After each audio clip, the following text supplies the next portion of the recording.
বীরপাড়া থানার পুলিশ একটি উল্লেখযোগ্য সাফল্য অর্জন করেছে। তাদের সুনিপুণ তদন্তের ফলে হারিয়ে যাওয়া 22টি মোবাইল ফোন উদ্ধার করা হয়েছে এবং তা প্রকৃত মালিকদের হাতে তুলে দেওয়া হয়েছে। এই ঘটনাটি স্থানীয় বাসিন্দাদের মধ্যে আশার আলো জ্বালিয়েছে এবং পুলিশের প্রতি বিশ্বাস বাড়িয়েছে। পুলিশ সূত্রে খবর, বিভিন্ন সময়ে হারিয়ে যাওয়া মোবাইল ফোন আমরা উদ্ধার করে আজকে সকল মালিকদের হাতে তুলে দেওয়া হলো। নিজেদের ফোন ফেরত পেয়ে খুশি साधारण मानुष। सबैजनालाई म युजी ब्रो हैन मैले चाहिँ मेरो मोबाइल हराएको आज 2 महिना भयो। 2 महिनामा कम्प्लेन गरेको थिएँ र सही सलामत पाएँ।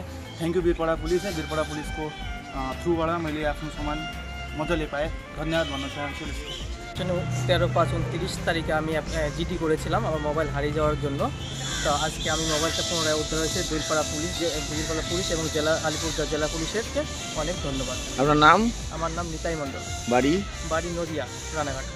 ধন্যবাদ।